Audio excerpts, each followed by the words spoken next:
Tengan todos un buen día. En esta semana empezaremos a estudiar la unidad número 8 que trata de las probabilidades. Y el primer tema que estudiaremos es el de espacios muestrales. ¿Qué es un espacio muestral? Bien, existen en general dos tipos de experimentos. Están aquellos experimentos donde uno ya sabe de antemano qué es lo que va a ocurrir. Ese tipo de experimentos son los experimentos deterministas. Pero existen experimentos que uno no sabe qué es lo que va a ocurrir.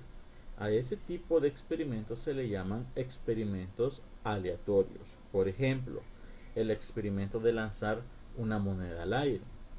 Nosotros no sabemos qué es lo que va a caer, no sabemos si va a caer cara o corona, pero sí podemos saber los posibles resultados. Entonces, un espacio muestral es el conjunto de los posibles resultados de un experimento aleatorio. Revisemos los siguientes ejemplos.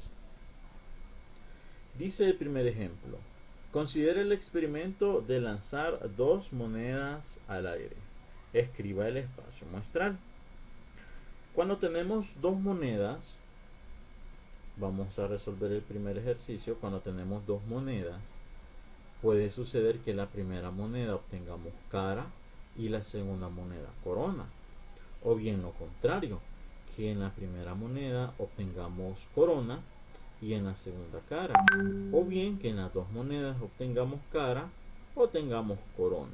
Y todo eso, ¿cómo se escribe matemáticamente? Bueno, el espacio muestral se escribe con una letra S mayúscula. Y los elementos de este espacio muestral se encierran entre llaves. Y nosotros podemos denotar lo siguiente. Podemos decir que la letra C representa cara, por ejemplo, y la letra K que represente a corona.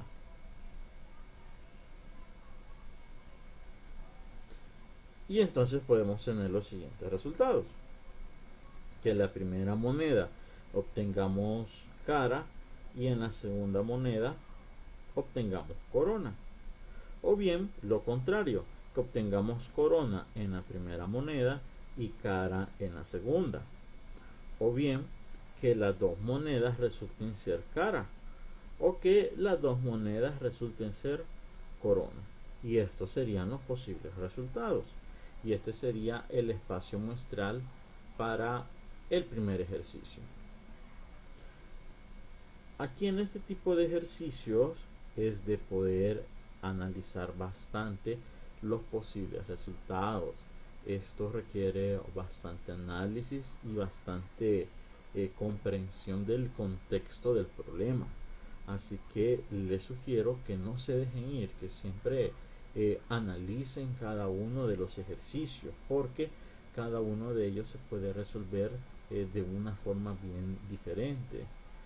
Por ejemplo, el número 2. En el número 2 dice: un experimento consiste en sacar un bombillo eléctrico de una caja que contiene 6 bombillos, donde uno de ellos es el defectuoso. Dice que el experimento, el de sacar un bombillo eléctrico, se detiene hasta que se saca el bombillo que está defectuoso. Escriba el espacio muestral asociado a este experimento. Entonces, aquí para ayudarnos a analizar cómo desarrollar este ejercicio, podemos imaginarnos que estamos delante de una caja. Y en la caja existen 6 bombillos. Y nuestra mamá o papá nos manda a que miremos cuál es el que está malo. Entonces, ¿usted qué es lo que tiene que hacer? Empezar a sacar uno por uno y probarlos. Entonces, ya situados en ese contexto, el espacio muestral es el siguiente. Pero antes de eso, denotemos como B minúscula al bombillo que está bueno y con la M minúscula al bombillo que va a estar malo.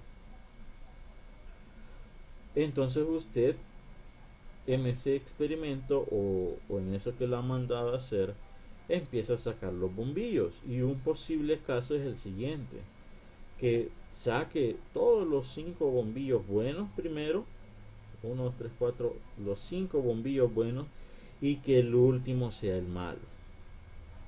Ese es uno de los casos, mire. Otro caso, ¿cuál va a ser? Que saque 4 bombillos buenos y que el último, 1, 2, 3, 4, y que el último que saque sea el malo. Entonces ya no tiene por qué seguir probando, ¿verdad?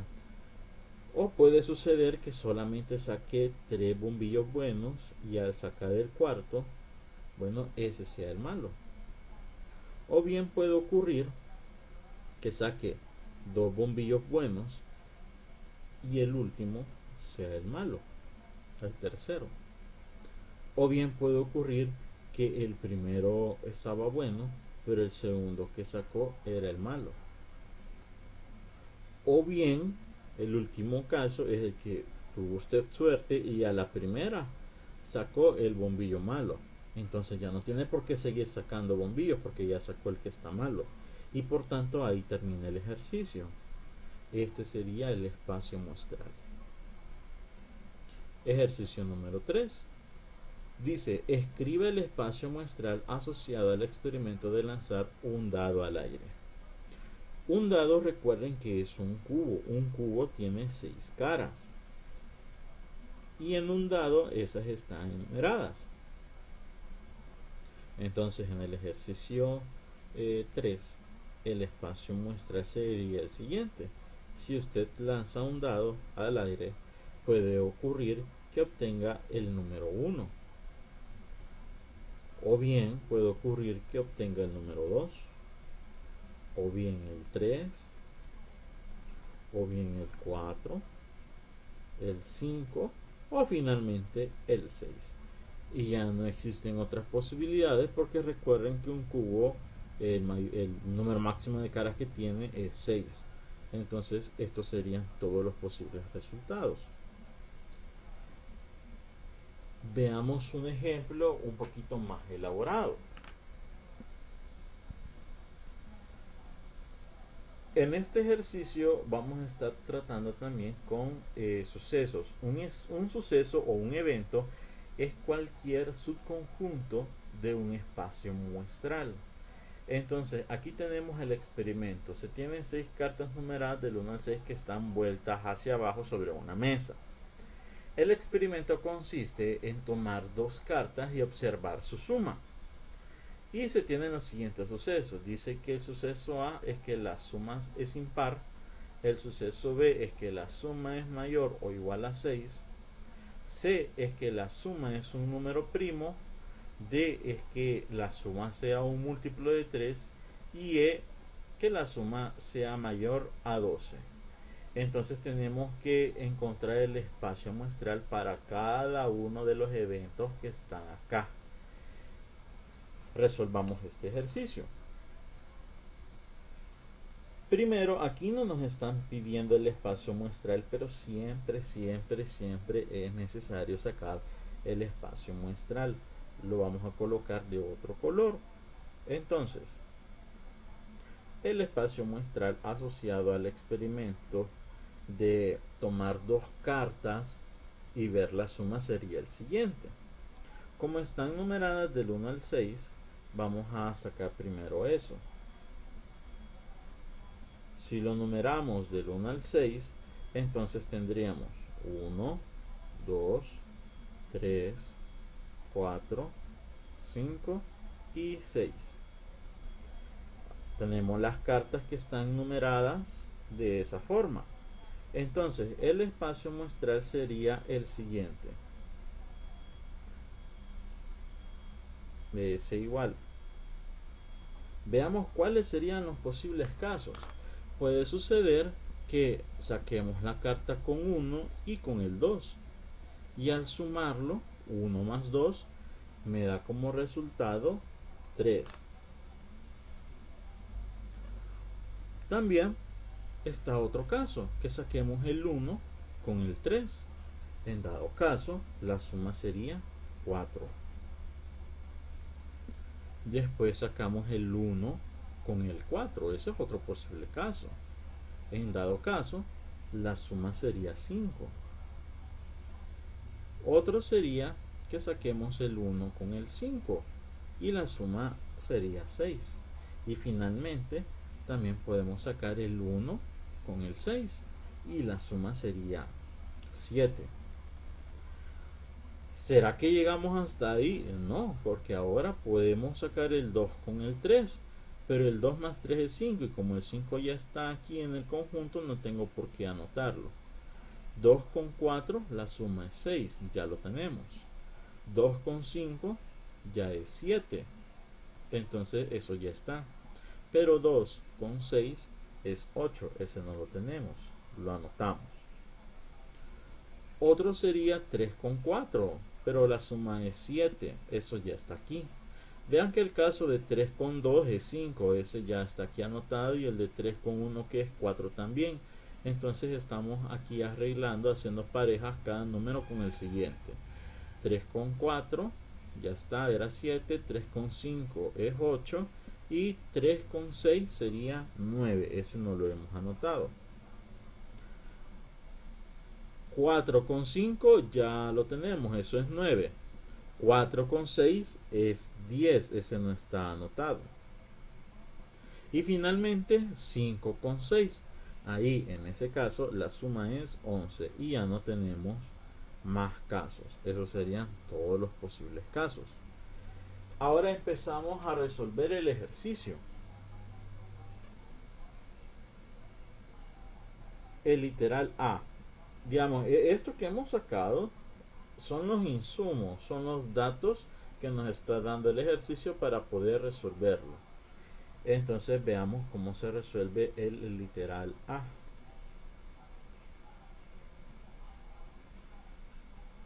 Dice la suma es un número impar.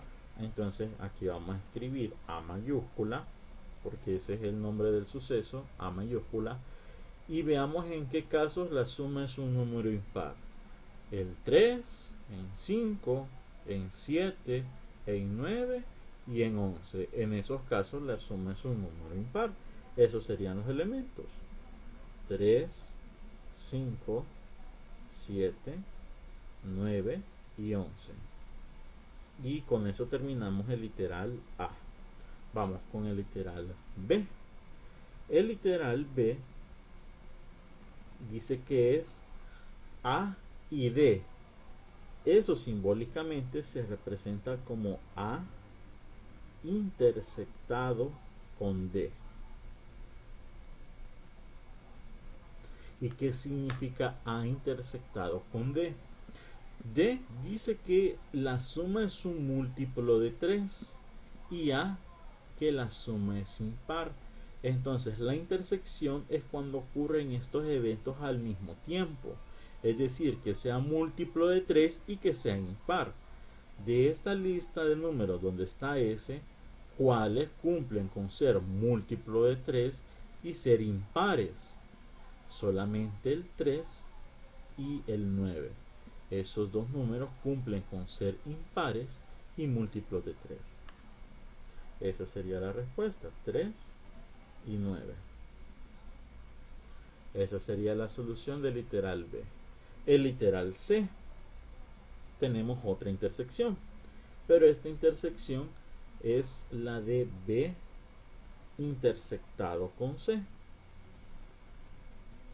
B dice que la suma es mayor o igual a 6 y C que la suma es un número primo. Ahora, ¿qué es un número primo? Un número primo es el que solamente es divisible entre sí mismo y la unidad, no lo puede dividir otro número. Entonces, B, la suma tiene que ser mayor o igual a 6 y C que la suma sea un número primo. Entonces prácticamente nos están pidiendo aquellos primos que sean mayores que 6. Los números primos mayores que 6 en este listado de números serían el 7, el 9 no, ahí no se confundan, no es lo mismo un número primo que un número impar. Primo es que solamente se divide entre sí mismo y la unidad. 7 lo cumple y otro que lo cumple es el 11.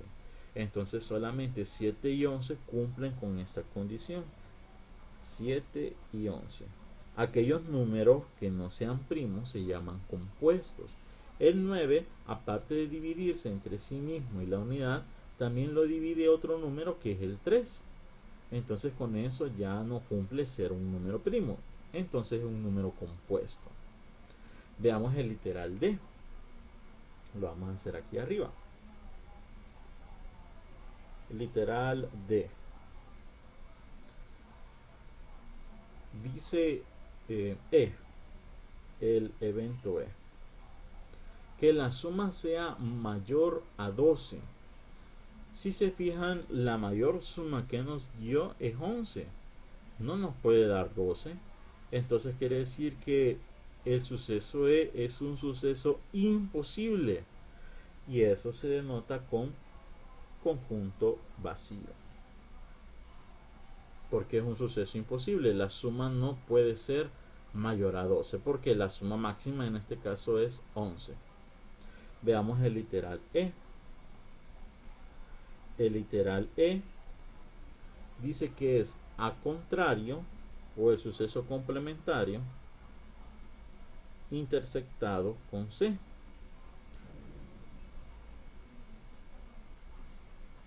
Aquí tenemos los siguientes elementos. Ahora, ¿qué significa A contrario intersectado con C? A dice que la suma es impar. Entonces el suceso contrario a impar es que sea par. Entonces aquí tenemos que tiene que ser un número par y además un número primo. El único número que es par y primo a la vez es el número 2. Ese es el único, en toda la lista de números naturales, el único número que es par y primo a la vez es el número 2. Por lo tanto, el 2 no está en esta lista de números.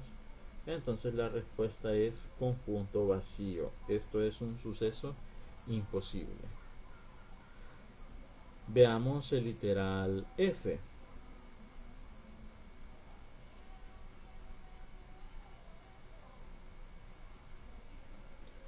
El literal F es A contrario o C. Es decir, esa O representa una unión. A contrario unido a C. Aquí, fíjense, esta I representa una intersección. Intersección es cuando los dos eventos ocurren al mismo tiempo o tienen elementos en común. Y la unión es cuando ocurre o bien un elemento o bien otro, ocurre un evento, perdón, o bien otro evento. Entonces, a contrario, ya dijimos que es el evento que la suma sea par, porque es lo contrario a que la suma sea impar. Entonces, en la unión vamos a agarrar los elementos de a contrario primero y los vamos a escribir. Que la suma sea par. Los candidatos serían 4, 6, 8 y 10. Esos serían los elementos de A contrario. 4, 6, 8 y 10. O si no, los elementos de C, es decir, los números que sean primos. Sería el 3, el 5, el 7 y el 11. Es decir, aquí tomamos los elementos de A contrario y los elementos de C y los reunimos en un solo conjunto. A eso se refiere la unión de conjuntos. Tomamos los elementos de un conjunto, los elementos de otro conjunto y formamos un solo conjunto. Eso sería A contrario unido a C. Y por último, tenemos A contrario unido a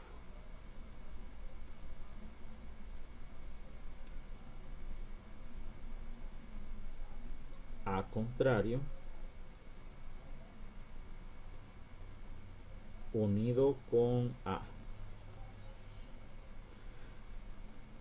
¿Qué significa esto? A contrario es que la suma sea par y A es que la suma pues sea par. Entonces los elementos de este conjunto tienen que ser números pares y números impares, pero los elementos que cumplen esta unión son todos estos que están acá, porque aquí hay números impares y hay números pares. Por lo tanto, la solución es el conjunto S. Y cuando la respuesta sean todos los elementos del espacio muestral, esto se llama un evento seguro. El suceso o evento de A contrario unido con A es un evento seguro porque abarca todos los elementos del espacio muestral. Cuando no tenemos ningún elemento, así como en el literal lee, entonces este se llama suceso imposible. Cuando ninguno de los elementos cumplan con la descripción del suceso E, en este caso, entonces dicho suceso se llama suceso imposible.